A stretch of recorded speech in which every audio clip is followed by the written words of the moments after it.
안녕하세요. 보험에서 사고라는 말 참 간단해 보이죠? 근데 이게 사실 엄청난 수수께끼를 품고 있습니다. 오늘 바로 그 이야기를 좀 해보려고 해요. 대체 사고는 언제 일어난 걸로 봐야 할까요? 자, 한번 상상해 보세요.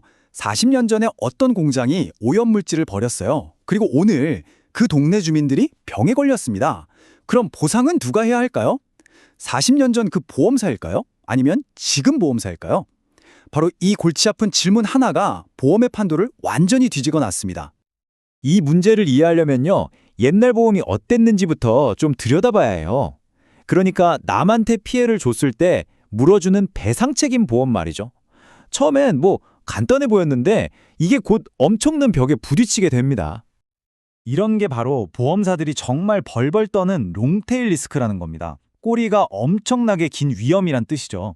피해는 수십 년에 걸쳐서 서서히 드러나는데 막상 문제가 터졌을 땐 도대체 언제부터 잘못된 건지 그 시작점을 찾는 게 불가능에 가까운 거예요. 그래서 옛날에는 손해사고 기준증권이라는 걸 썼어요. 원리는 단순해요. 우리 보험기관에 사고만 나면 나중에 청구해도 다 보상해줄게. 이거죠. 좋아 보이죠? 근데 바로 저 발생이라는 단어 하나가 모든 문제의 시작이었습니다. 이거 보세요. 완전 폭탄 돌리기 아닙니까? 40년이면 보험사가 몇 번이나 바뀌었겠어요? 다들 아니 우리 때 일어난 거 아닌데?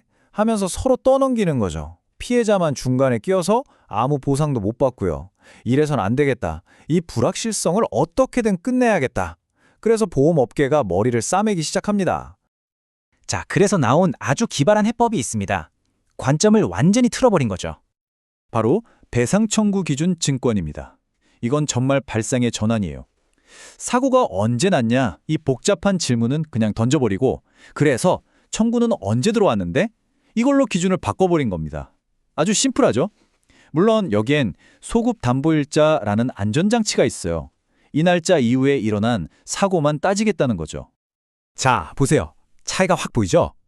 핵심은 트리거가 바뀐 거예요. 옛날에는 사고 발생이 방화세였다면 이젠 보험금 청구가 방화세인 셈이죠. 이러면 보험사는 딱 자기네 기간에 들어온 청구만 신경 쓰면 되니까 예측이 너무 쉬워지는 거예요.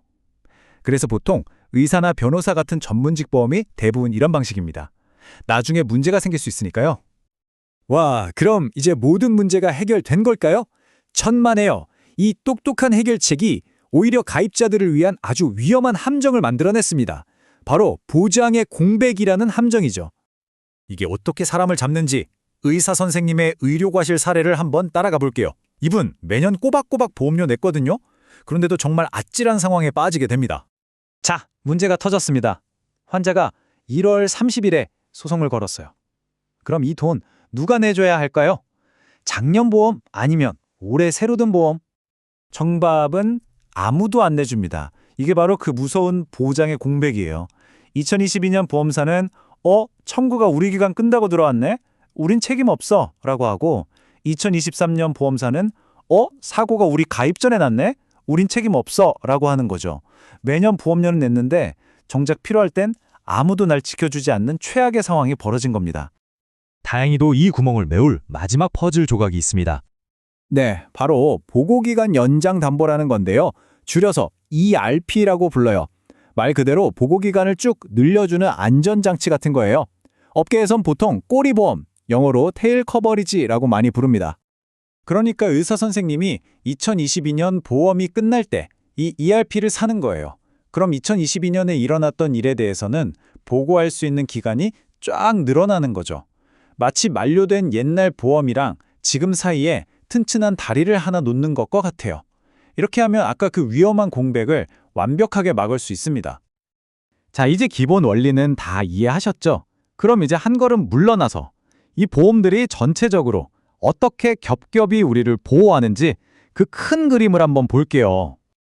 보험을 마치 건물을 짓는 것처럼 생각하시면 쉬워요. 맨 아래 가장 기본이 되는 게 기초보험이고요. 이게 1층이에요. 근데 이걸로는 부족할 수 있으니 그 위에 초과보험으로 2층, 3층, 층을 더 쌓아 올리는 거죠.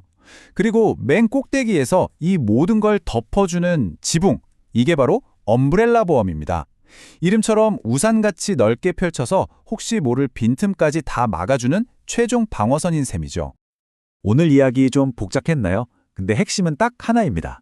내 보험 증권에 적힌 손해사고 기준이냐, 배상 청구 기준이냐, 이 두 단어에 따라서 내가 정말 보호를 받을 수도 있고 못 받을 수도 있다는 거. 이건 그냥 서류상의 단어가 아니에요. 내 보호막의 작동 스위치 같은 겁니다. 자, 그래서 마지막으로 여러분께 이 질문을 드리고 싶어요. 혹시 내 배상 책임 보험이 어떤 종류인지 정확히 알고 계신가요? 어쩌면 나도 모르는 사이에 위험한 보장의 공백이 뻥 뚫려 있을지도 모릅니다. 오늘 한번 꼭 확인해 보세요. 그게 미래의 나를 지키는 가장 중요한 일이 될 수도 있습니다.